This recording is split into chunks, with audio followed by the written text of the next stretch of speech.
The Eskimo Bowline. Hello everybody, welcome back, and today's little knot that Johnny's learned is the Eskimo Bowline.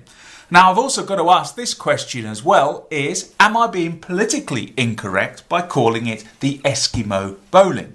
Who knows? But if I have been rude to you, leave me a comment down below, you be rude to me and we'll call it quits. Okay, now, so this is the Eskimo Bowline, and here we have the standard bowline here. And both of them make excellent loops at the end of a rope. However, the Eskimo Bowline is just that little bit more secure than the standard bowline. And there's two reasons for that. It is preferred when the loop will be stretched wide. So in other words, if you're going to stretch your loop wide, so i.e. in that direction, then the Eskimo Bowline is supposed to be a better knot for that. And also, let's just pull those up again, the other reason is that the standard bowline can actually, when it's not under load, can shake free fairly, and that was just a quick jiggle there, but you can see now it's come undone, whereas if I do the same to this one here, I'm doing quite a bit of jiggling here, and it's just not happening. It's just that little bit more secure, and so therefore if you want the loop in the end of your rope just to be that little bit more secure, then I suggest we go for the Eskimo Bowline.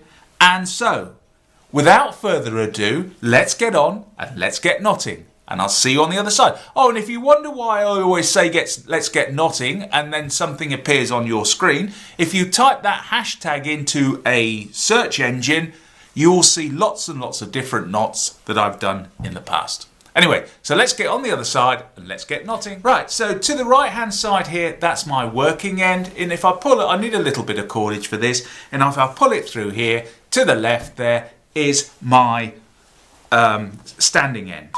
So the first thing that we want to do is, in our cordage here, we want to create a loop. And all I'm going to do is just twist it round and create a loop there like so. So as you can see, it's coming from the standing end, it's going round, underneath that one there, round, over, and then off to my working end there.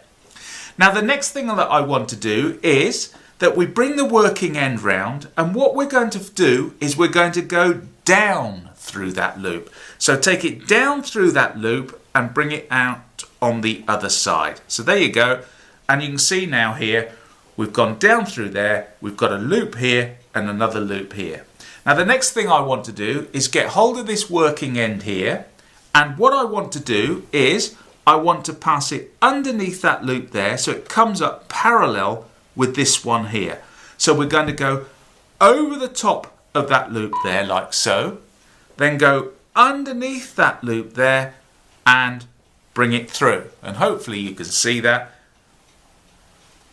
and then bring it through, and there we go, we've tied the Eskimo Bowline. Very quick, very simple, and a very secure loop knot.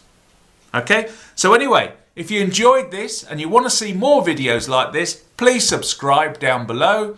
And if you liked it, give me a thumbs up. If you hated it, give me a thumbs down. But please do leave me a comment and tell me about your experiences, anything to do with rope or anything else I can help you with.